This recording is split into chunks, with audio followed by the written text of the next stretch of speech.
Daqui dos estúdios, vamos direto ao plenário do Supremo Tribunal Federal, início da apreciação plenária da tarde desta quinta-feira. Podemos nos sentar. Declaro aberta essa sessão extraordinária do Supremo Tribunal Federal e passo a palavra à senhora secretária, que fará a leitura da ata da sessão anterior. Ata da 4ª sessão ordinária do plenário do Supremo Tribunal Federal, realizada em 4 de março de 2020. Presidência do senhor ministro Dias Toffoli, presentes à sessão os senhores ministros Marco Aurélio, Gilmar Mendes, Ricardo Lewandowski, Carmen Lúcia, Luiz Fux, Rosa Weber, Roberto Barroso, Edson Fachin e Alexandre de Moraes. Ausente, por motivo de licença médica, o senhor ministro Celso de Mello. Procurador-Geral da República, doutor Antônio Augusto Brandão de Aras. Abriu-se a sessão às 14h50, sendo lida e aprovada a ata da sessão anterior. Pergunto se há alguma observação e, não havendo, declaro a ata aprovada. Comunico a vossas excelências que estão presentes neste plenário estudantes do Centro Universitário para o Desenvolvimento do Alto do Vale do Itajaí, Rio do Sul, Santa Catarina. Sejam todos muito bem-vindos. Ministro Gilmar Mendes, para continuidade de julgamento, feito que na data de ontem tivemos as sustentações orais, apregou o recurso ordinário 960.429, recorrente Companhia de Águas e Esgotos do Rio Grande do Norte, recorrido Francisco Josevaldo da Silva. Na data de ontem, após a leitura do relatório e a realização das sustentações orais, o julgamento foi suspenso. Passo a palavra a Vossa Excelência para o voto. Presidente, como se viu ontem, o presente paradigma, a repercussão geral relativa ao tema 992, resume-se em verificar a quem compete processar e julgar demandas que tenham por objeto controvérsias relacionadas a concurso público realizado por pessoa jurídica de direito privado, integrante da administração pública, durante a chamada fase pré-contratual ou pré-admissional. Na espécie, o acordo recorrido entendeu que a competência é da Justiça Comum Estadual, pois o concurso público, em essência, é ato de natureza administrativa e anterior à relação de emprego público regida por contrato de trabalho. Assim, o que está em discussão não é qualquer direito ou interesse inerente à relação de trabalho, mas matéria administrativa de momento em que o contrato sequer fora efetivado pelas partes. Anoto desde pronto que esse entendimento me parece ser o mais correto. Antes de adentrar a discussão material sobre o tema desta repercussão geral, gostaria de tecer algumas observações sobre a relevância da presente discussão, inclusive em homenagem às brilhantes sustentações orais dos Amici Curi, que nos foram brindadas na tarde de ontem. A rigor, a discussão posta, embora esteja centralizada no critério de competência para julgamento da fase pré-contratual, tem reflexos importantes sobre o próprio tratamento jurídico que tem sido conferido à aplicabilidade do princípio do concurso público às entidades privadas integrantes da administração indireta. Desse modo, temos que ter como ponto de partida a percepção de que a matéria aqui discutida vai muito além da mera definição da competência para o julgamento de questões de concurso público das empresas estatais. Ao fim e ao cabo, o que estamos a decidir aqui é em que medida a adjudicação dos princípios estruturantes da administração pública naquilo que é aplicável às pessoas jurídicas de direito privado da administração indireta integram ou não a jurisdição da Justiça do Trabalho. Temos que ter a consciência de que a discussão, em casos como este, obviamente, não se esvai na matéria processual. Trata-se de, como classicamente afirmado pelo ilustre Calmon de Passos, forçar o operador jurídico a perceber que as regras processuais hão de ser interpretadas e aplicadas de acordo com a sua função, que é a de emprestar efetividade às normas materiais. Eu estou citando Calmon de Passos com base no texto do professor Fred Didier, curso de processual civil. A indefinição sobre os limites da competência da Justiça do Trabalho na matéria gera um quadro de grave insegurança jurídica, tanto em razão da multiplicidade de ações nos mais diversos ramos do judiciário, e vimos ontem nas sustentações aqui feitas, quanto em razão das próprias soluções conflitantes que têm sido dadas pela Justiça Comum e pela Justiça do Trabalho. Apenas a Caixa Econômica, por exemplo, possui cerca de 110 demandas judiciais que tramitam no Tribunal Superior do Trabalho, nos Tribunais Regionais do Trabalho ou em varas trabalhistas, discutindo a matéria, sendo que em todas elas já houve decisão afastando a preliminar de incompetência da Justiça Trabalhista. Por outro lado, a mesma empresa pública federal integra o polo passivo de outras 52 demandas sobre a fase pré-contratual de seleções públicas que tramitam na Justiça não especializada, federal ou comum. Também, em todas elas, existindo pronunciamento jurisdicional que firma a competência da Justiça Comum. Os casos narrados nas manifestações dos amici curiae deste processo denotam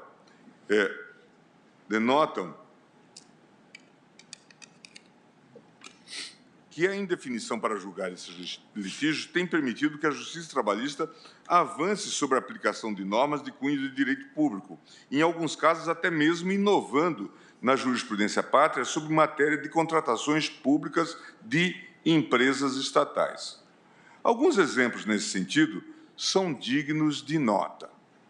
A Caixa Econômica Federal, por exemplo, é demandada em diversas ações civis públicas na Justiça Trabalhista, em que a causa de pedido da ação consiste na determinação de que a Caixa contrate empregado público sob o regime seletista. Isto é, a matéria controvertida em muitas dessas ações tem como causa de pedir, próxima ou remota, a aplicação dos princípios da administração pública direcionados à obrigatoriedade de contratar por concurso público, matéria flagrantemente afeta o direito público, de competência da Justiça Comum. Em uma dessas ações, ajuizada pelo Ministério Público do Trabalho no âmbito da competência do TRT da 10ª região, que é o TRT do Estado de Goiás, Goiânia, o Ministério Público do Trabalho alegava que conquanto a Caixa Econômica... Desculpe. Distrito Federal. Distrito Federal. A 10ª região. Desculpe, ministra Rosa. Conquanto a Caixa Econômica tivesse realizado concursos públicos para o cargo de arquiteto e engenheiro em 2012, havendo profissionais das respectivas áreas sido aprovados em cadastro de reserva após a realização do certame, a Caixa teria publicado editais de credenciamento de escritórios de engenharia e arquitetura com o fim de contratar profissionais em detrimento de candidatos aprovados em concurso público. Nesta demanda, o TRT 10 julgou procedente o pedido do Ministério Público do Trabalho, determinando que a empresa pública se abstivesse de deflagrar processos de credenciamento de pessoas jurídicas para a prestação de serviços de engenharia e arquitetura inerentes aos empregados de carreira do seu quadro pessoal, e ainda procedesse, no prazo de 180 dias, a substituição das pessoas jurídicas contratadas por trabalhadores aprovados no último concurso público para os cargos de engenheiro e arquiteto. Como afirmado pela própria Caixa Econômica em sua manifestação, o cumprimento dessa medida judicial, além de se mostrar excessivamente oneroso, ao ponto de comprometer a eficiência da gestão do banco público, tornaria a Caixa Econômica a maior empresa de arquitetura e engenharia do país. E eu fico a me lembrar, doutor Pavy, acho que tem um filmete na Alemanha do Oriental. A Constituição Alemã Oriental determinava o pleno emprego, era um direito social e socialista o pleno emprego. Então, havia a fábrica daquele carro famoso, carro dos anos 50, que se tornou muito popular no final dos anos 80, aquele Trabante, que era o Lada antigo, dos anos 50, o Lada italiano, não é, que se tornou, portanto, esse Trabante. Mas aí tinha a política de pleno emprego, então não podia haver automatização, embora os alemães já dominassem a ideia da automatização. Então, nesta fábrica, as peças tinham que ser carregadas, então um empregado levava até um outro ponto, né, chassi, um outro pedaço para-choque e coisa do tipo. É claro que, por isso, também os trabantes eram de difícil acesso, as pessoas não conseguiam ter acesso a esse carro e, claro, então isso gerava um tipo de classe especial para receber os carros. Aqui há um fenômeno em que a Justiça do Trabalho opera como engenheira social nesse ambiente, né, tentando dizer o que cada empresa tem que fazer nesse contexto. Me parece isso extremamente preocupante. Portanto, como afirmado pela própria Caixa em sua manifestação, o cumprimento dessa medida judicial transformava na maior empresa de arquitetura e engenharia do país, a partir de critérios definidos pelo Ministério Público do Trabalho e pela Justiça do Trabalho. É curioso destacar a fundamentação deste acórdão. Seu voto desembargador relator afirma que a impossibilidade de terceirização não acarreta a contratação automática de empregados mediante concurso público, estando, todavia, preservado o direito dos candidatos aprovados de serem nomeados, destacando outros sim que o número de nomeações das referidas áreas vem crescendo ao longo dos últimos anos, devendo ser observado, para tanto, a necessidade de dotação orçamentária. Fica, portanto, claro que a jurisdição foi exercida no tocante a uma matéria de direito público, qual seja a força impositiva do princípio do concurso público, tema que, ao meu ver, parece falecer à competência da Justiça Trabalhista.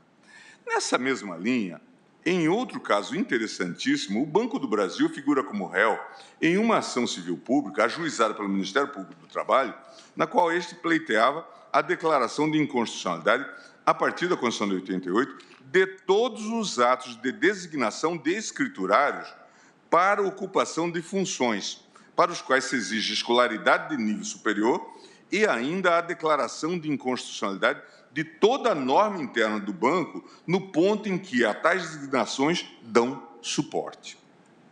O pano de fundo da discussão era a validade de uma instrução normativa do Banco do Brasil, número 371, que estabelecia uma sistemática interna de promoção e ascensão funcional dos empregados escriturários que haviam sido aprovados em seleção pública de nível médio. Nos autos desta ação civil pública, houve o deferimento de tutela provisória de urgência, determinando-se que a instituição financeira se abstivesse de promover designações dos escriturários para o exercício de funções de nível superior. Determinou-se ainda que a instituição financeira realizasse, no prazo de 2 anos, certames públicos para a contratação de empregados para esses cargos. Tal decisão foi mantida no mérito e confirmada no julgamento do recurso ordinário pela 3ª turma do TRT da 10ª região. Note-se que, além de declarar a ilegalidade de todas as designações, a Justiça Trabalhista declarou a nulidade do próprio instrumento normativo interno do banco, sob o argumento de que as promoções feitas pelo Banco do Brasil, em caráter discricionário para o exercício de funções de confiança, seria uma forma de promoção enviesada, já que, na visão da Justiça Trabalhista, para a ocupação dessas funções de confiança, deveriam ser criados novos cargos por lei específica. Esse caso demonstra que, além de dizer quando e como as empresas públicas e sociedades de economia mistas devem contratar, a Justiça do Trabalho também se entende competente para rever atos normativos de estruturação interna das carreiras dessas pessoas jurídicas de direito privado, aplicando, para tanto, os princípios da administração pública. Ressalta-se, a propósito, que essa mesma sistemática de provimento de função do Banco do Brasil, prevista na IN 371, chegou a ser validada pelo Tribunal de Contas da União em tomada de contas específica. Outro caso que também merece destaque chegou a ser apreciado por este STF no ARE 1125-010, da relatoria do eminente ministro Luiz Roberto Barroso. Na origem, a reclamação trabalhista fora ajuizada por um candidato que havia sido aprovado em concurso público para o cargo de advogado, destinado à formação de cadastro de reserva, e que pleiteava a sua convocação em razão da suposta contratação de profissionais terceirizados supervenientes ao certame. O TRT, ao apreciar a demanda em sede de recurso ordinário, pronunciou-se sobre a competência da Justiça Trabalhista, consignando o seguinte raciocínio que reputo relevante para esta discussão. Nos termos do voto do relator no TRT, considerou-se que o descritivo contido no artigo 114.1 da Constituição Federal não se encerra nas relações de trabalho havidas ou ativas, mas também alcança aquelas relações potenciais, de modo que cabe à Justiça do Trabalho não apenas conhecer de causas relativas às controvérsias pertinentes aos atos da vida do trabalhador e à rescisão contratual, mas também aqueles que inibem a admissão como empregado, seja à luz do artigo 7º, inciso 30 e 31 da Constituição, mas também à luz do artigo 37 constitucional, quando envolvidas empresas públicas e sociedades de economia mista, à conta da regra de atração pertinente à par do descrito no artigo 103, parágrafo 1º, 2 da Carta de 88, com as alterações posteriores. Há que se notar que o mero fato de ser a reclamada empresa pública, prossegue o acórdão, não permite deduzir, afastar a regra de incidência da competência, porque a discriminação à admissão, sob os enfoques descritos pelo artigo 7º da Constituição, não se duvida estar sob o manto da Justiça do Trabalho, não havendo qualquer fundamento lógico para que a regra do artigo 37 da Constituição, porque é aplicável em especial às empresas públicas e sociedades de economia mista, pudesse estabelecer implicitamente uma exceção deplorável ao comando do artigo 114 da Carta de 88, conforme a redação dada pela Emenda Constitucional 45. Esse mesmo entendimento foi mantido pelo Tribunal Superior do Trabalho. Após a interposição do ARE, o eminente ministro Luiz Roberto Barroso, em decisão monocrática, deu provimento ao recurso extraordinário, sustentando que o TST havia divergido do entendimento do STF, no sentido de que cabe à Justiça Comum pronunciar-se sobre a existência, a validade e a eficácia das relações entre servidores e o poder público, fundadas em vínculo jurídico administrativo. Em seguida, o eminente relator acabou reconsiderando a sua decisão para aplicar a presente tese de repercussão geral. Desse modo, fica claro que o debate, ora travado, tem implicações significativas na esfera do regime jurídico das empresas públicas e sociedades de economia mista, tendo em vista as posições altamente conflitantes da Justiça Comum e da Justiça do Trabalho sobre a temática. Eu passo agora, presidente, às contratações por pessoa jurídica de direito privado com a obrigatoriedade de seleção de pessoal por concurso público. E digo o seguinte: nos termos do artigo 173, parágrafo 1º da Constituição, empresas públicas, sociedades de economia mista e suas subsidiárias que explorem atividade econômica de produção ou comercialização de bens ou de prestação de serviços estão sujeitas às mesmas regras aplicáveis ao regime jurídico das empresas privadas, ou seja, devem seguir o regime seletista em seus contratos de trabalho. Nesse sentido, destaco que a principal questão aqui posta é a singularidade que caracteriza a formação do contrato de trabalho de empregados públicos, que não podem ser equiparados em todos os aspectos a um trabalhador comum. Isso se dá em razão do próprio caráter híbrido apresentado nesse tipo de contratação, especialmente quando se trata de regime jurídico das empresas públicas e das sociedades de economia mista, que acabam por sofrer influência de normas do direito privado, bem como do direito público. A exigência constitucional de concurso público para a contratação prevista no artigo 37, inciso 2, é flagrante exemplo de preceito de direito público que deve ser observado no regime jurídico das empresas públicas e das sociedades de economia mista, ressalvadas as nomeações para cargo em comissão declarada em lei de livre nomeação e exoneração. Trata-se de etapa prevista obrigatória à formação da relação trabalhista, na qual predomina o interesse público. Passo, então, à questão da prevalência do caráter público na fase pré-contratual. Na fase pré-contratual, ainda não existe um elemento essencial inerente ao contrato de trabalho, que é seu caráter personalíssimo de índole privada. O que prevalece é, em verdade, o caráter público, isto é, o interesse da sociedade na estrita observância do processo administrativo que efetiva o concurso público. Nesse sentido, destaca a ministra Carmen Lúcia, na obra Princípios Constitucionais dos Servidores Públicos. Concurso público é o processo administrativo pelo qual se avalia o merecimento de candidatos à investidura em cargo ou emprego público, considerando-se as suas características e a qualidade das funções que lhes são inerentes. É pelo concurso público que se concretiza a igualdade de oportunidades administrativas e a impessoalidade na seleção do servidor, impedindo-se tanto a pessoalidade quanto a imoralidade administrativa. O concurso público não habilita alguém para o exercício de determinada atividade, mas o habilita para o seu desempenho nos quadros da administração pública, quer dizer, para investidura em determinado cargo ou emprego público. Pode o interessado ser habilitado sem que apenas por isso se tenha hipótese de investir-se na condição de agente público. Eu estou citando a célebre obra da nossa colega, Princípios Constitucionais dos Servidores Públicos. Por ser processo administrativo, o concurso público é, em sua essência, constituído por uma série de atos administrativos praticados com o objetivo de satisfazer finalidades específicas de interesse geral.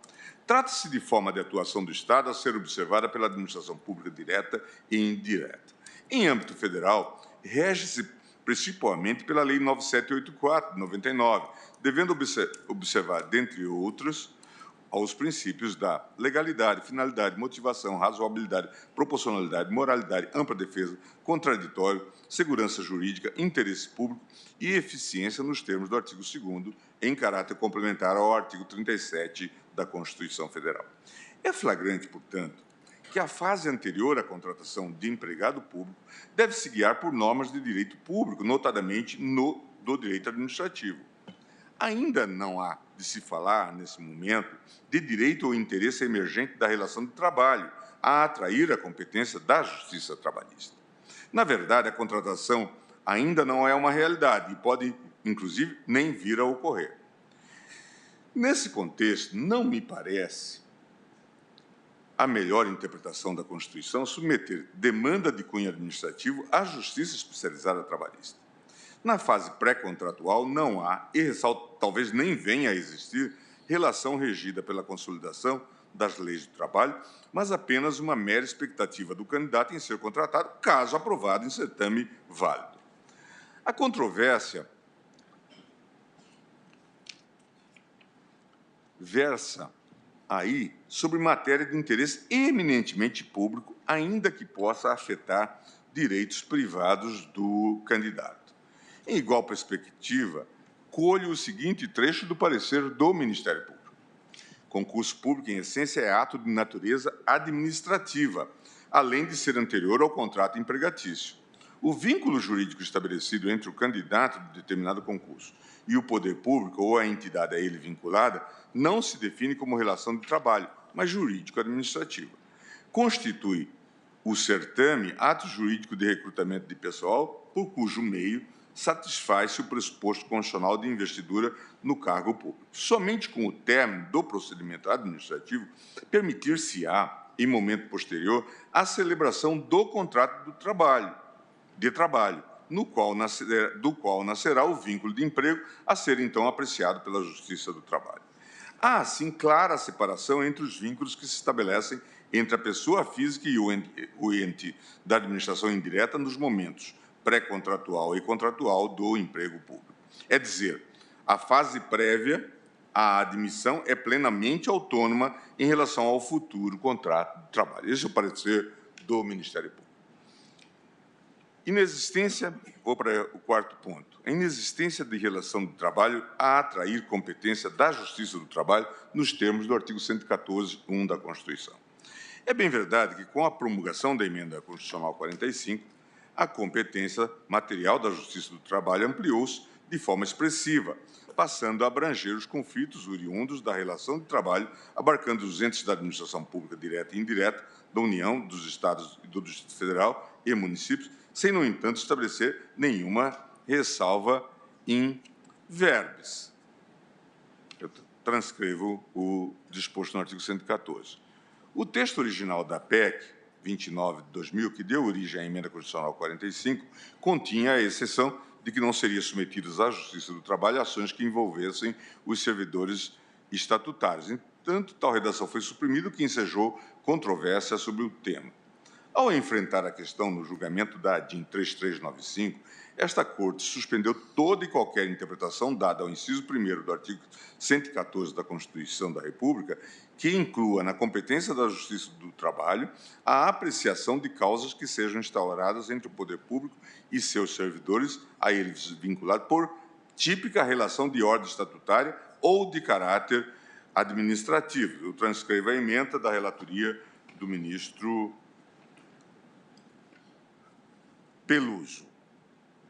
Ação direta, competência, justiça do trabalho, incompetência reconhecida, causas entre o poder público e seus servidores estatutários, ações que não se reputam oriundas de relação de trabalho, conceito estrito desta relação, feitos da competência da justiça comum, interpretação do artigo 114, inciso 1 da Constituição, introduzido pela emenda constitucional 45, precedentes, liminar deferida para excluir outra interpretação. O disposto no artigo 114, 1 da Constituição não abrange as causas instauradas entre o poder público e o servidor que lhe seja vinculado por relação jurídico-estatutária. É a DIN 3395. Assim, a Justiça Trabalhista é competente para processar e julgar as ações oriundas da relação de trabalho instauradas entre a administração pública regida pela consolidação das leis de trabalho e seus empregados. Vê-se, portanto, que, apesar da alteração promovida pela Emenda Constitucional 45, permanece a lógica de que a Justiça do Trabalho é competente para tratar de assuntos relacionados à relação de trabalho em sentido estrito, o que não abrange relações jurídico-estatutárias típicas do direito administrativo. Dirimida essa questão, outra discussão é verificar a extensão da expressão ações oriundas da relação de trabalho contida no dispositivo. Parece-me claro que uma controvérsia que seja oriunda da relação de trabalho tem como principal pressuposto justamente a existência de um vínculo empregatício. E aqui eu cito, inclusive, lições de Maurício Godinho Delgado. O direito do trabalho, como sistema jurídico coordenado, tem na relação empregatícia a sua categoria básica, a partir do qual se constroem os princípios, regras e institutos essenciais desse ramo jurídico especializado, demarcando sua característica própria e distintiva perante os ramos jurídicos correlatos. O conteúdo do direito do trabalho molda-se também a partir dessa característica sistemática específica. Assim será em torno da relação empregatícia e de seu sujeito ativo próprio, o empregado, que será firmado o conteúdo principal do ramo justo-trabalhista. Curso de Direito do Trabalho, Maurício Godinho Delgado. A relação empregatícia, contudo, passa a existir com a pactuação da prestação de trabalho e a respectiva contraprestação salarial. Com efeito, o que está em questão no período pré-admissional não é a relação empregatícia entre candidato e empresa pública, uma vez que inexistente, mas a necessidade de observância da realização de concurso público nos termos do texto constitucional e em estrita observância dos princípios aos quais submetido. Trata-se de matéria estritamente administrativa que não deve provocar a atuação da justiça especializada. Passo, presidente, então, a falar, e vou me encaminhando para o final, sobre a atual jurisprudência do Supremo Tribunal Federal. Ao compulsar a jurisprudência do Supremo, relacionada à fase pré-contratual, verifico que as duas turmas desta Corte têm decisões no sentido de ser da competência da Justiça Trabalhista processar e julgar ações em que discutidas controvérsias relacionadas à fase anterior à contratação do empregado público. Cito emendas do acórdão, por exemplo, o ARI 969781, agravo regimental, da relatoria da ministra Rosa Weber. Direito material e processual do trabalho, recurso de revista, empresa pública, concurso público, fase pré-contratual, competência da Justiça do Trabalho. Direito do trabalho e processual, agravo regimental do recurso extraordinário, com agravo, concurso público, demanda ajuizada por candidato em face de empresa subsidiária de sociedade de economia mista. Fase pré-contratual, competência da Justiça do Trabalho. E aí, cito, tem um precedente meu, tem um do ministro Fux, tem um do ministro Teori Zavascki. Ao que se constata, as decisões que seguem tal entendimento fundamentam-se em noção especialmente consignada no RE 505/816 da relatoria do ministro Aires Brito, primeira turma, em que, ao interpretar o alcance da DIN 3395, concluiu-se que, à parte as investiduras em cargo efetivo e em cargo de comissão, tudo mais cai sob a competência da Justiça do Trabalho. Assim, ao aplicar de forma automática esse entendimento à definição da competência discutida nos presentes autos, chegou-se à compreensão de que a expressão ações oriundas da relação de trabalho teria amplo alcance, sendo irrelevante que a ação seja relativa a período pré-contratual em que ainda não há pacto de trabalho firmado entre as partes. Paradoxalmente, o Supremo tem jurisprudência consolidada, inclusive no âmbito do regime de repercussão geral, no sentido de que compete à Justiça Federal Comum processar e julgar os mandados de segurança contra ato praticado por pessoas jurídicas de direito privado investidas de atividade delegada. No processo paradigma desse tema, a controvérsia versava, inclusive, sobre mandado de segurança impetrado contra ato de gerente do setor de pessoal da Petrobras em razão de sua eliminação no concurso público, na fase de realização de exames médicos, ou seja, sobre a fase pré-contratual. Eu estou citando o RE 726035, relator ministro Luiz Fux. Isso porque, nos termos da Lei 12.016, de 2009, que disciplina o mandado de segurança, não cabe mandado de segurança contra atos de gestão comercial praticados pelos administradores de empresas públicas, de sociedade de economia mista e de concessionária de serviço público. Artigo 1º, parágrafo 2º. A contrário senso, cabe mandado de segurança contra atos que não sejam atos de gestão. No caso, ato de pessoa jurídica privada que trata de concurso público é, em verdade, ato de natureza administrativa.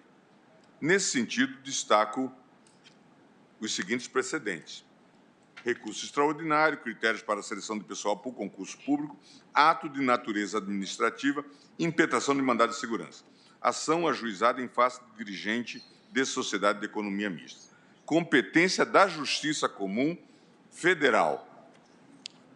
Relator, ministro Celso de Mello, segunda turma. Agravo regimental no recurso extraordinário, com agravo, processual civil, ausência de perquestionamento, controvérsia sobre delegação de competência da União à pessoa jurídica de direito privado, competência da Justiça Federal, impossibilidade do reexame de provas, súmula 279 do Supremo Tribunal Federal, agravo regimental ao qual se nega provimento, área e agravo regimental 704.944, relatora ministra Carmen Lúcia. Logo, o concurso público realizado por pessoa jurídica de direito privado, por se tratar de ato de natureza administrativa contra o qual cabe mandado de segurança, deve atrair a competência da Justiça Comum. A mim parece que essa mesma lógica deve servir para o processamento de ações ordinárias. Não há por que fazer diferente. Até porque seria incongruente que a mesma matéria fosse discutida em sede de mandado de segurança pela Justiça Comum e em ação ordinária pela Justiça do Trabalho. Com essa fundamentação, destaco o acertado precedente do ministro Barroso. Direito administrativo, agravo interno e recurso extraordinário, concurso público, empresa estatal, natureza administrativa, competência, justiça comum, exame psicotécnico, previsão legal, critérios objetivos, caráter protelatório. Compete à Justiça Comum julgar causas sobre critérios para a seleção de pessoal por concurso público em que é parte de sociedade de economia mista, em razão de se tratar de ato de natureza administrativa. O Supremo Tribunal Federal já decidiu, prossegue Sua Excelência, pela imprescindibilidade de lei para dispor acerca de realização de exame psicotécnico em concurso público, bem como da observância de critérios objetivos, súmula 686, ratificada pela súmula vinculante 44, entendimento que também se aplica às empresas estatais. Inaplicável ao artigo 85, parágrafo 11 do CPC 2015, uma vez que não é cabível condenação em honorários advocatícios. Estou falando do RE, agravo regimental 967-863, relator ministro Roberto Barroso, primeira turma. Trata-se, a meu ver, de raciocínio correto e que deve ser igualmente aplicado ao caso ora discutido. Em sendo assim, considero que o critério que deve ser levado em consideração para a definição da competência jurisdicional é o da natureza da matéria discutida em conformidade com o inciso 1º do artigo 114 da Constituição e interpretação dada por esta Suprema Corte em sede de controle concentrado, a DIN 3395, aquela medida cautelar da relatoria do ministro Peluso. Em se tratando de matéria eminentemente administrativa, compete à Justiça Comum o julgamento do feito. Caso se trate de matéria afeta a relação trabalhista, a competência é da Justiça Laboral.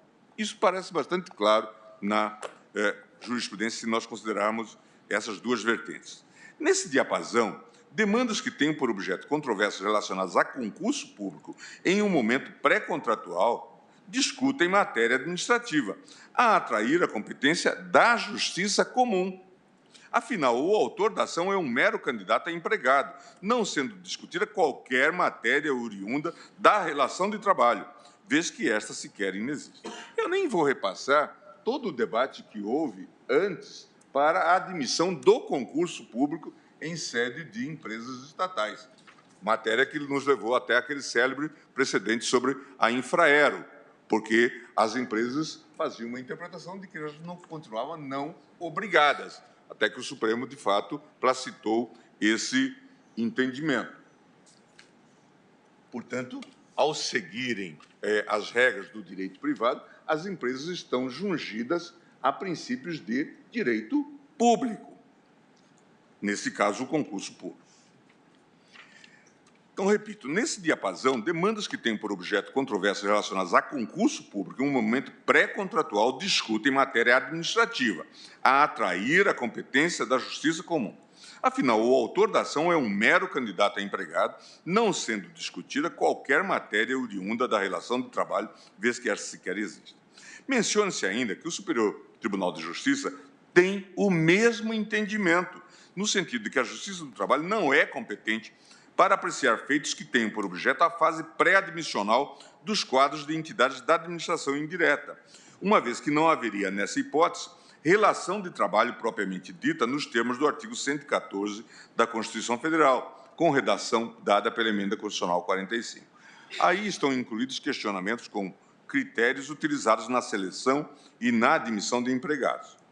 Eu falo do conflito de competência, agravo regimental 106.421, relator ministro Herman Benjamin, primeira sessão, conflito de competência, agravo regimental 98613, relator ministro Benedito Gonçalves, primeira sessão. Passo agora, e realmente vou me encaminhando para o final, presidente, para as demais hipóteses de contratação de pessoal da administração pública pelo regime CLTista. Ressalto, por fim, que, apesar de o presente caso versar sobre demanda proposta por empregado contra a empresa pública, a temática ora posta é mais ampla e poderia ser aplicada às demais hipóteses em que a administração pública contrate, sob o regime da consolidação do trabalho, empregados. Isso porque, também nessa situação, há discussão acerca da competência para processar e julgar ações sobre a fase pré-contratual. Além das discutidas nesta ação, há diversas outras oportunidades que a administração pública pode contratar pelo regime CLTista, ainda que algumas juridicamente contestáveis. Em relação ao regime jurídico aplicável aos servidores da administração pública direta, das autarquias e das fundações, a redação original do caput do artigo 39 assim dispunha. Artigo 39. A União, os Estados, o Distrito Federal e os municípios instituirão, no âmbito de sua competência, regime jurídico único e planos de carreira para os servidores da administração pública direta, das autarquias e das fundações públicas. A Emenda Constitucional 19, de 98, alterou tal norma, retirando a obrigatoriedade de submissão ao regime jurídico único, de sorte que passou a ser possível a contratação pela administração pública pelo regime CLTista diante da seguinte redação. A União, os Estados, o Distrito Federal e os municípios instituirão Conselho de Política de Administração e Remuneração do Pessoal, integrado por servidores designados pelos seus respectivos poderes. Ocorre que, por vislumbrar vício de inconstitucionalidade formal no processo de votação dos 2 turnos na Câmara dos Deputados, do caput do artigo 39, o Supremo suspendeu a eficácia desta norma conferida pela emenda constitucional 19 de 98. Eu transcrevo, então, o acordo. Portanto, da promulgação da Constituição Federal até que sobreviesse a emenda constitucional 19, o regime jurídico estatutário era a única forma de contratação de pessoal na administração pública diante da redação originária do artigo 39, isso em relação à administração direta, autarquias e fundações. Todavia, o período que permeou a emenda constitucional 1998, 5 de 6 de 98, até a concessão da medida cautelar, na ADIM 2238, por esta Corte, foi possível a contratação de servidores pelo regramento contratual, eventualmente CLTista, diante da eficácia ex nunc daquela manifestação cautelar do Supremo Tribunal Federal.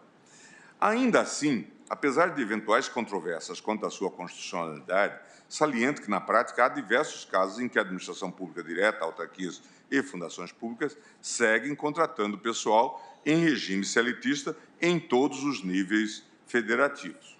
Não é incomum, por exemplo, encontrar municípios que contratam pessoal em regime CLTista.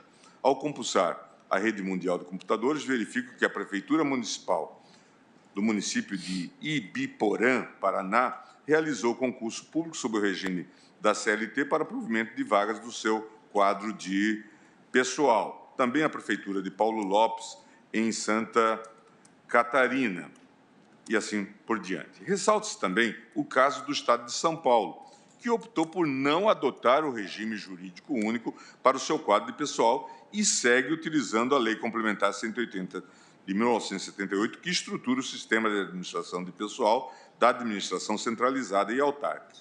Nesse sentido, colho da internet a informação de que o Centro Estadual de Educação Tecnológica Paula Souza, autarquia estadual, faz concurso público para o quadro de professores contratados pela CLT. Mencione-se, ademais, a discussão acerca da possibilidade de os conselhos de fiscalização de profissões regulamentares contratarem pessoal pelo regime jurídico CLTista ou estatutário, questão a ser apreciada no conjunto das ADC 36, da ADIM 6367 e a DPF 367, todos da relatoria da ministra Carmen Lúcia. Isso porque, nos termos da pacificada jurisprudência desta Corte, os conselhos profissionais possuem natureza autárquica, integrantes, assim, da administração indireta. Estariam submetidos, por isso, aos princípios constitucionais dispostos no artigo 37 da Constituição. Eu cito vários precedentes. Vê-se, portanto, que há diversas situações, ainda que algumas juridicamente contestáveis, em que a administração pública contrata pessoal pelo regime CLTista com a respectiva seleção por concurso público. Por isso, entendo que seria válido estendermos a tese a ser firmada no presente paradigma a demandas ajuizadas contra a administração pública direta e indireta, nas hipóteses em que esta contrata pessoal pelo regime CLTista. Por isso, presidente, e indo à conclusão, eu digo que, diante de todos esses fundamentos, eu me manifesto pela negativa do provimento do recurso extraordinário e proponho a afirmação da seguinte tese: compete à Justiça Comum processar e julgar controvérsias relacionadas à fase pré-contratual de seleção e admissão de pessoal e eventual nulidade de certame em face da administração pública, direta e indireta, nas hipóteses em que é adotado o regime CLTista de contratação de pessoal. É como voto. Presidente relator, nega provimento ao recurso. Como aqui deve haver divergência, então eu vou colher os votos individualmente. Ministro Alexandre de Moraes, por favor. Boa tarde, presidente, ministra Carmen, ministra Rosa, ministros. Inicio cumprimentando o eminente ministro relator, ministro Gilmar Mendes, pela profundidade do voto. E aqui, presidente, é uma questão tormentosa, inclusive na doutrina trabalhista.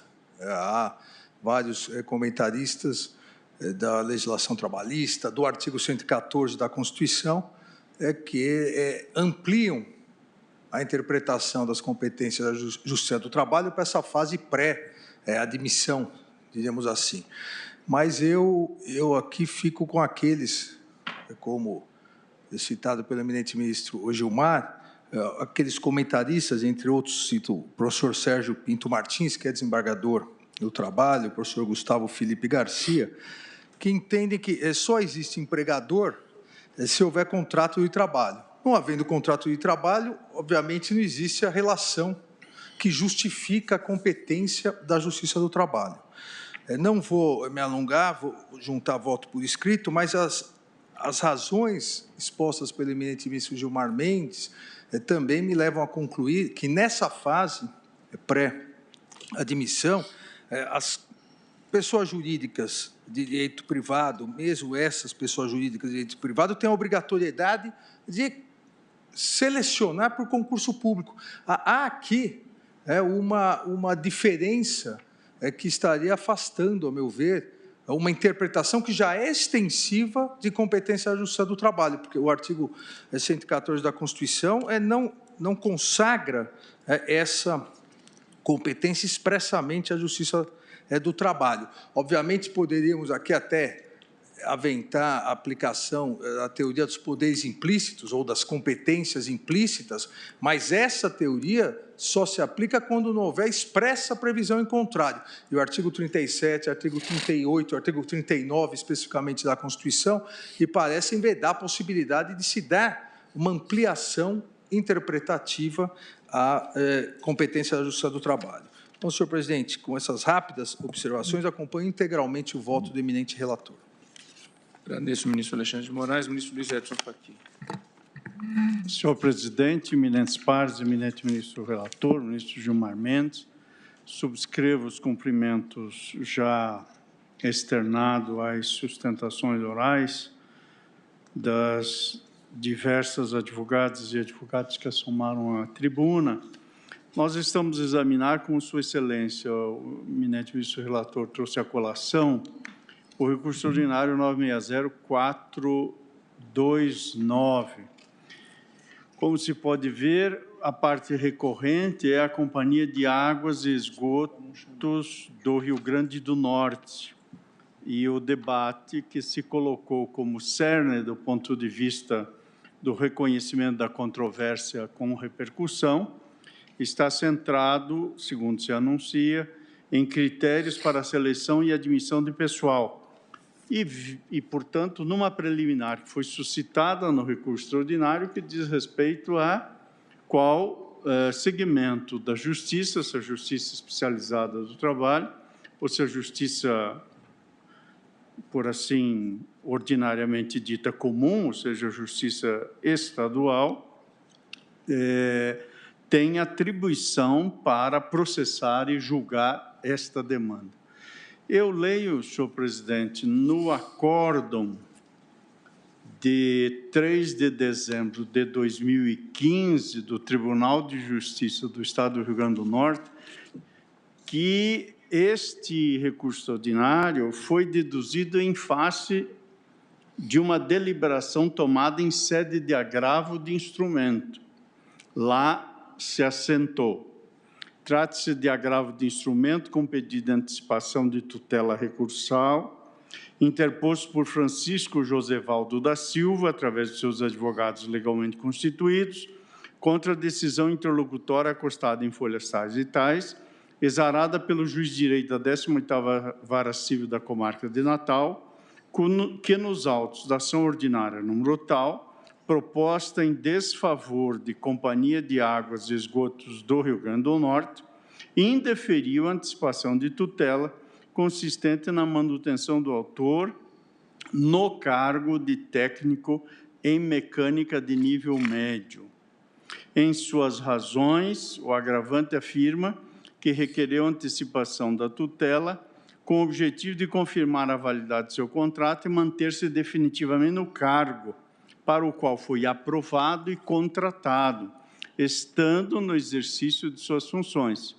Aduz que a decisão do magistrado Acuó merece reforma, tendo em vista que o não reconhecimento de dano irreparável não considerou o fato de que o agravante foi notificado para tomar ciência da anulação de seu contrato em 31 de agosto de 2015. Portanto, seguramente há juízos de valor diversos sobre esta matéria, mas parece ser inequívoco que estamos diante de uma controvérsia cujo espectro de compreensão, em meu modo de ver, se insere no artigo 112, inciso 1º da Constituição Federal, segundo o qual compete à Justiça do Trabalho processar e julgar as ações oriundas da relação de trabalho. Não desconheço que o vocábulo oriundas pressupõe uma relação de antecedente e consequente, mas como acabei de ler dos autos, o tema aqui diz respeito à anulação de um contrato que funda uma relação de trabalho.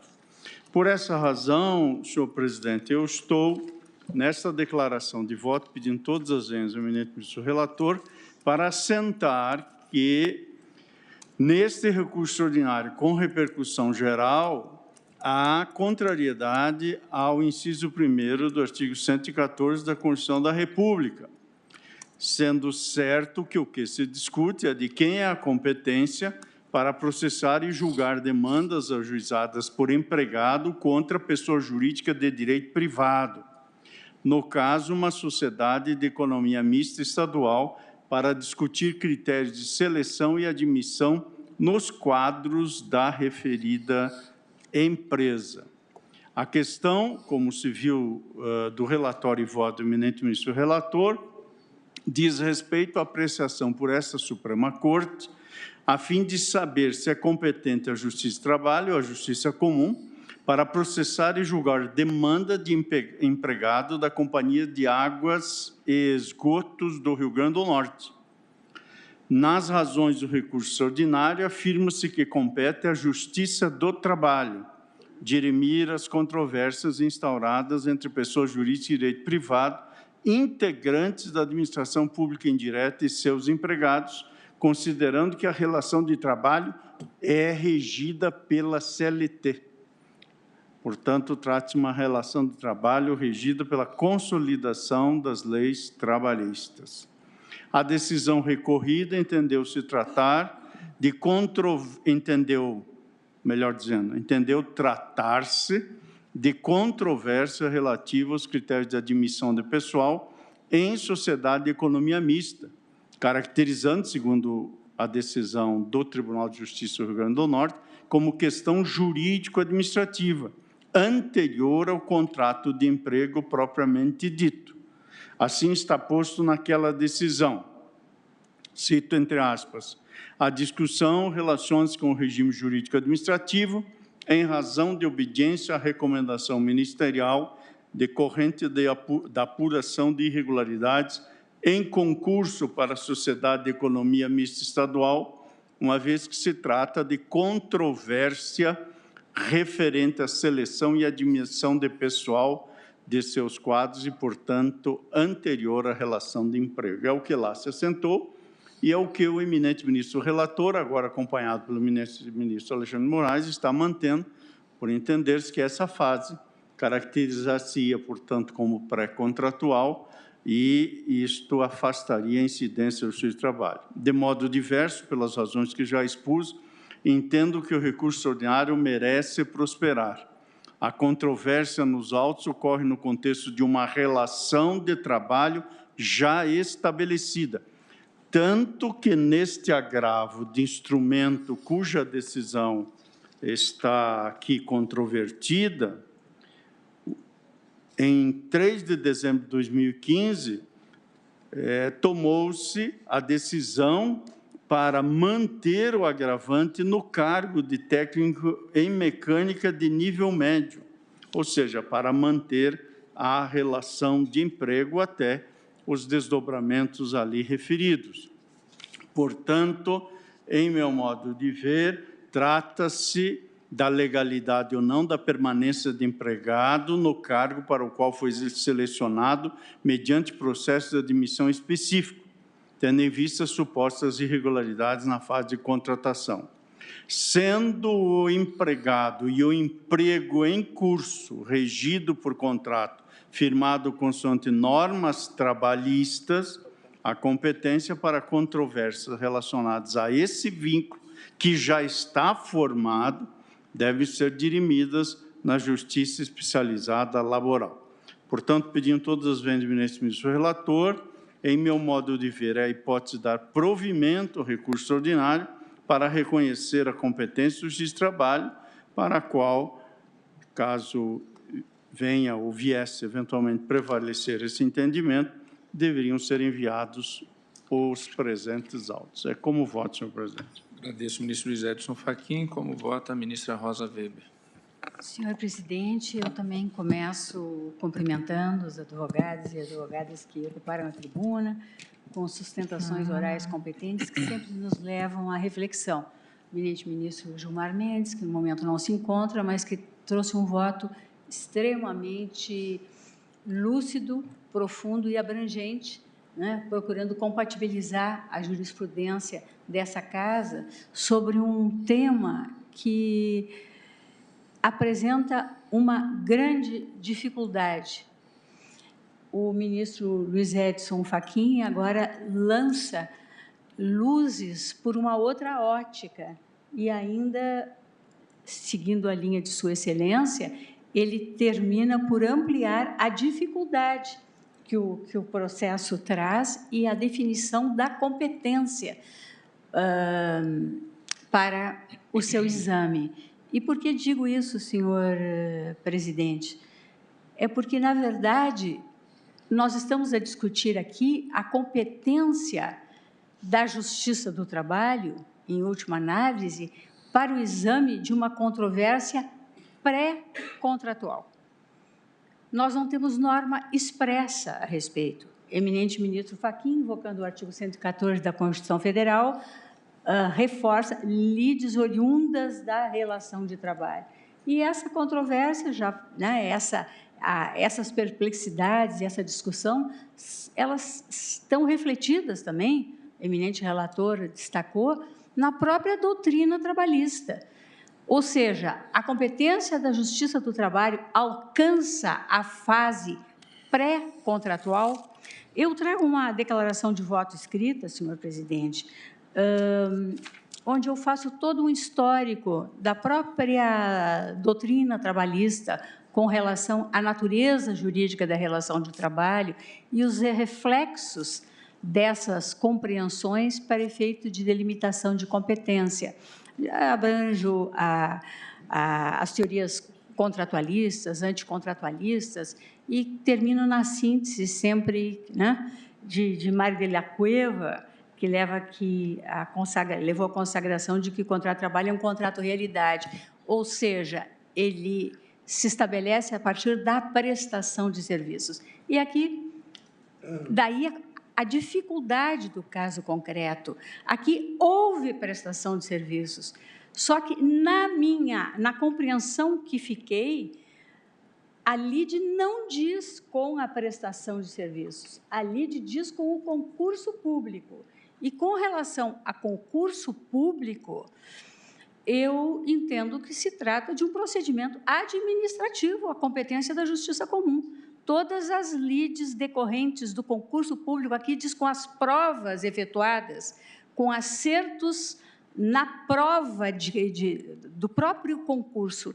Não me parece que a competência, com todo o respeito, com relação a estas questões, possa ser da Justiça do Trabalho. E aqui eu endosso as colocações todas que foram feitas pelo eminente relator.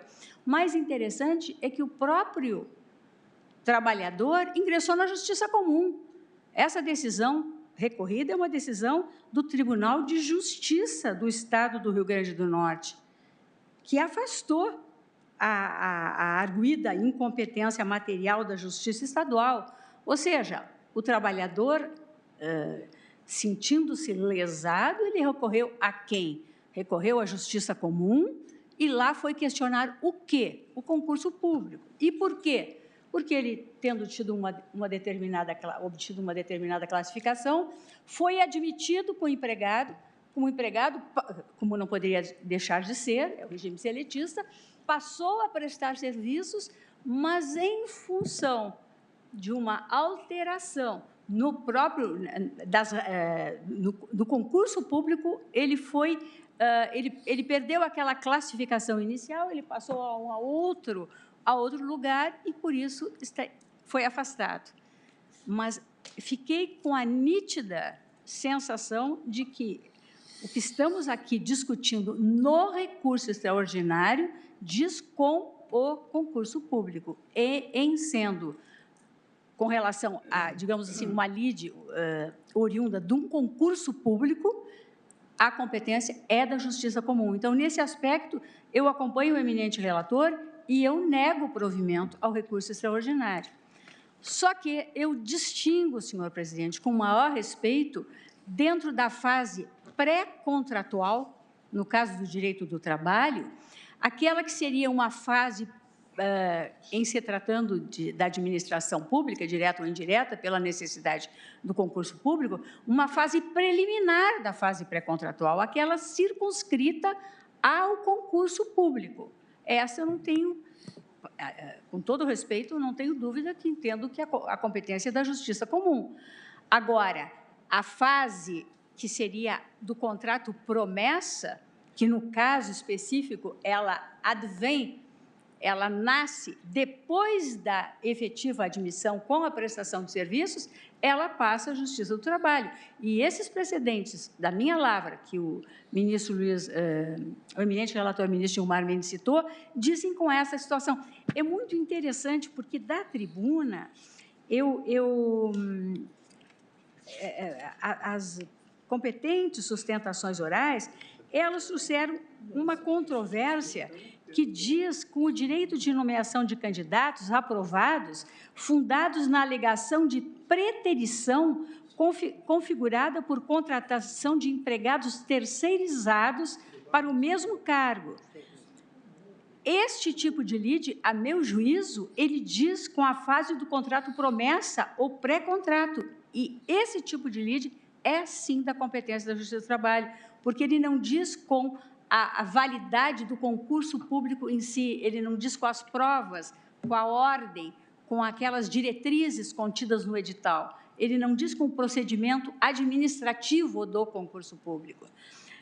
Daí a dificuldade. Agora, o ministro Fachin trouxe um aspecto, que, por isso que disse, ao mesmo tempo em que ilumina, a mim ele gera algum desconforto, na medida que meu raciocínio todo se fez adstrita à questão do concurso público, da inconformidade manifestada quanto ao concurso público da escolha. Tanto é que o próprio candidato, o trabalhador, se dirigiu à Justiça Comum. No caso, entendi que o próprio comando emitido pelo Tribunal de Justiça, que o eminente ministro Edson Fachin trouxe, ele diz justamente, não, ele não fica desligado enquanto não se solucionar a questão, não se esgotar toda a instância administrativa, né, com assegurado a ampla defesa e assegurado o contraditório.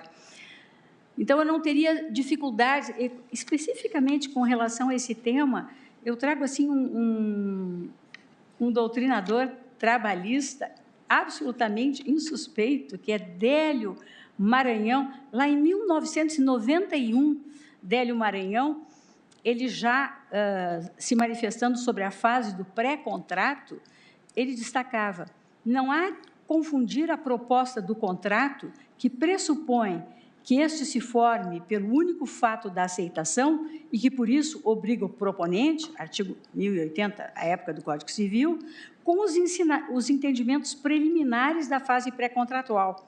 Como ensina Serpa Lopes, o característico principal dessas conversações preliminares consiste em serem entabuladas sem qualquer propósito de obrigatoriedade. Tais conversações, porém, se não obrigam a concluir o contrato, nem por esse motivo deixam de produzir, em alguns casos, efeitos jurídicos. Assim é que, se os entendimentos preliminares chegaram a um ponto que faça prever a conclusão do contrato e uma das partes os rompe sem um motivo justo e razoável, caso de culpa, em contraendo, a outra terá o direito ao ressarcimento do dano causado por esse rompimento, interesse contratual negativo, quando possa provar que, confiando na previsível conclusão do contrato, fez despesas em virtude de tais entendimentos, ou deixou de aceitar outra oferta tanto ou mais vantajosa. Consideramos perfeitamente cabível, diz Délio Maranhão, uma ação dessa natureza na Justiça do Trabalho, em face do artigo 114 da Constituição, que fala em outras controvérsias decorrentes da relação de trabalho. Dir-se-á que essa relação não chegou a se completar, mas o dano se apura, na hipótese, em função de sua previsível formação e a culpa ocorre na fase preliminar de um contrato de trabalho. A controvérsia se origina, pois, de uma relação de trabalho, embora no nascedouro. Por isso, entendo eu que, uma vez aprovado no concurso público, não havendo dúvida com relação a isso, os procedimentos que se seguirem adotados pela administração pública, direta ou indireta, para efeito da efetiva contratação, ainda que não desaguem ou que não venham a desaguar necessariamente na celebração do contrato de trabalho e no seu início, a partir da efetiva prestação de serviços, são, sim, essas controvérsias decorrentes da relação de trabalho, na sua fase pré-contratual, do contrato promessa, e se inserem, sim, na competência da Justiça do Trabalho. Então, no caso dos autos, eu acompanho o eminente relator, negando o provimento ao recurso extraordinário, partindo desta premissa que explicitei, ali se circunscreve às provas em si, ao concurso público em si, mas com relação à tese, eu faria, então, a tese minimalista e ficaria adstrita, né, justamente a esse procedimento do concurso público, enquanto procedimento administrativo que reforça a competência da Justiça do Trabalho. É o voto, presidente. Agradeço, ministra Rosa Weber. Como voto, ministro Luiz Fux. Senhor presidente, agradeço à Corte, ilustre representante do Ministério Público, senhores ministros, advogados, estudantes presentes. Senhor presidente, nós aqui temos já firmado o entendimento de que, no recurso ordinário com repercussão geral, há o julgamento de uma tese, que é o aspecto da objetivação do recurso ordinário, e o aspecto do caso concreto. Mas agora a ministra Rosa Weber trouxe um esclarecimento amplo que faz coincidir a nossa postura quanto à tese e quanto ao caso concreto. O que é que está afetado ao plenário com o recurso ordinário representativo do tema 992? Compete a competência para processar e julgar controvérsias nas quais se suscitam questões afetas à fase pré-contratual de seleção de admissão de pessoal e eventual nulidade do concurso público em face da pessoa jurídica de direito privado. Então, a ministra Rosa colocou exatamente a questão tal como ela é. E, nesse particular, senhor presidente, também vou fazer a juntada de voto, eu aqui concluo que, realmente, essa fase preambular do concurso público, ela encerra atos jurídicos de caráter administrativo, como muito bem destacou o ministro Gilmar Mendes. E, nesse particular, é inequívoca, à luz da nossa jurisprudência, à luz da doutrina do tema. Eu até citei aqui o professor Ari Sansfeld, que trata sobre esses contratos com a administração pública e sociedade de economia mista, no sentido que essas questões são jurídico-administrativas sujeitas à cognição da justiça comum. Então, vou fazer juntada de votos, peço venham com as compreensões em contrário, acompanho o parecer do ilustre procurador Augusto Aras e também voto pelo desprovimento do recurso. Agradeço, ministro Luiz Fux. Ministra Carmen Lúcia. Presidente, cumprimentando os senhores ministros, especialmente o ministro relator, o senhor procurador-geral e todos os advogados que, de forma tão competente, assomaram à tribuna e, não podendo cumprimentar cada um individualmente, faço homenagem a todos na pessoa da doutora Grace, querendo com isso apenas enfatizar que as achegas que são trazidas são de enorme importância incluída aí a fase da sustentação oral. Presidente, acho que quando o ministro Gilmar Mendes traz esse tema, ele elucida algo que vinha talvez sendo aplicado por nós também, sem um aprofundamento, porque, juntamente com este tema da extensão ou não da competência, nós temos outros dados nos processos que nos chegam, especialmente nos recursos, nos agravos. Eu mesma tenho, e foi citado aqui um caso de que seria relator, em que eu teria concluído pela aplicação de que seria possível, na fase pré-contratual, afirmar-se a competência da Justiça do Trabalho. Entretanto, até tive o cuidado de verificar o caso que tinha sido mencionado, e a questão era que se dizia respeito à verificação dos requisitos do recurso extraordinário por tribunal diverso, o que determina, na nossa jurisprudência, negativa de seguimento do agravo, em que pese o objeto tivesse sido mesmo este. Mas, ainda que fosse diferente, este é o espaço próprio para que a gente discuta de forma vertical e uniforme, centrado no tema. E, neste tema, o que estamos a discutir é a parte, o autor, Francisco Josevaldo da Silva, submeteu-se a concurso público para o cargo de técnico em mecânica de nível médio, segundo o edital número tal, realizado através da Fundação de Apoio à Educação e ao Desenvolvimento. Este é o dado.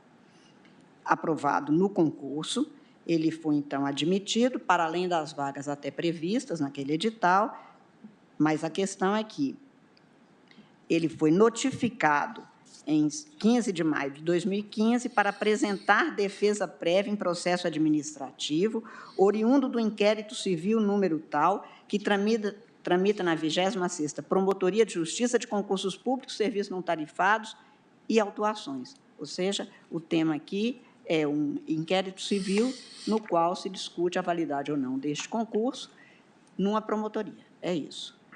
Ele mesmo, como enfatizou a ministra Rosa Weber, procurou a Justiça Comum porque se trata de matéria administrativa para a qual já se pacificou ser competente a Justiça Comum, e o Tribunal de Justiça do Rio Grande do Norte assentou essa competência que vem sendo questionada neste recurso. Tenho para mim, senhor presidente, que a fase de concurso público submete todos às regras de direito administrativo, como tantas vezes realçado pelo ministro relator, e sendo de direito administrativo, e não havendo ainda, naquele momento, relação de emprego, relação de trabalho, que pode realmente derivar da fase posterior, e que derivou neste caso, mas que não é o questionamento, que esta fase inicial é de competência da Justiça Comum, como acentuada pelas instâncias antecedentes.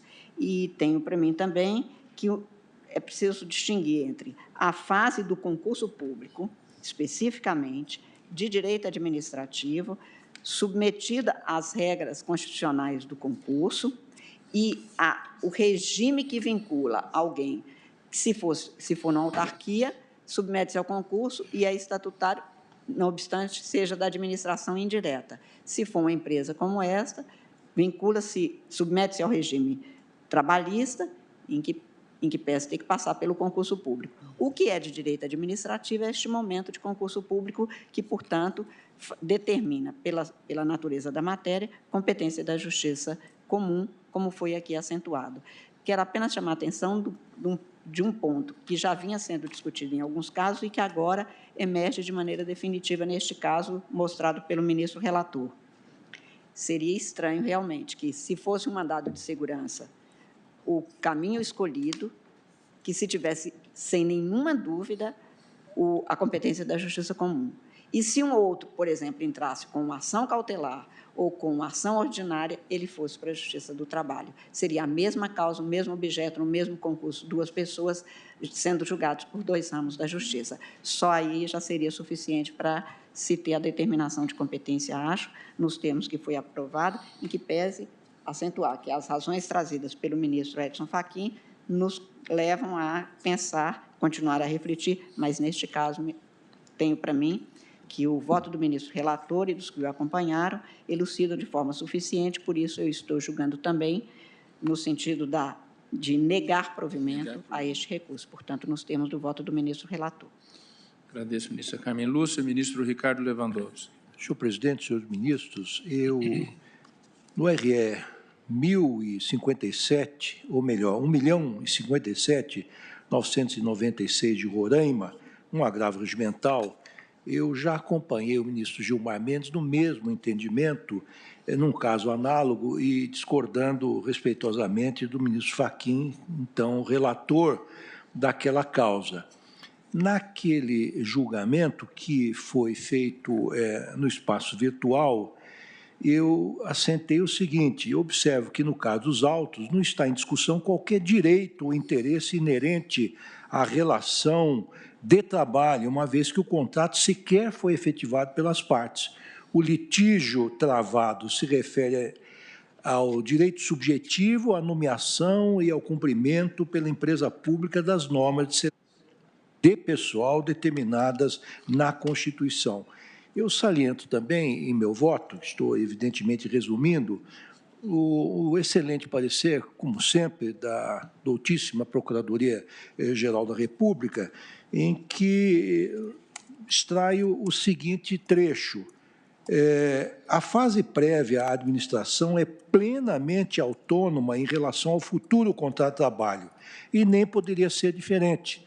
A fase pré-contratual, nas causas que envolvem entidades da administração indireta, obrigadas, sabe-se, à observância do concurso público, ao revés do que ocorre nas relações estritamente privadas de trabalho, regidas exclusivamente por normas de direito privado, submete-se ao regime jurídico público, com vinculação ao que determinam as normas de direito público direcionadas à autoridade administrativa. Isso é que assentou o Ministério Público Federal, a meu ver, com bastante acerto. Portanto, senhor presidente, estou seguindo o relator para negar provimento ao recurso extraordinário. Agradeço ao ministro Ricardo Lewandowski, que acompanha também o relator, negando provimento. Ministro Marco Aurélio. Presidente, o arrependimento em si do recorrente não é eficaz. E não é eficaz tendo em conta a ordem jurídica. Ele próprio ajuizou a ação na Justiça Comum. E agora, ante o insucesso, pretende o deslocamento para a Justiça do Trabalho. A atuação da Justiça do Trabalho pressupõe uma relação de trabalho já estabelecida. E o conflito dirimido na origem diz respeito em si à fase pré-contratual, à fase alusiva ao concurso público. Daí a improcedência do inconformismo e acompanho o relator no voto proferido, o ministro Gilmar Mendes.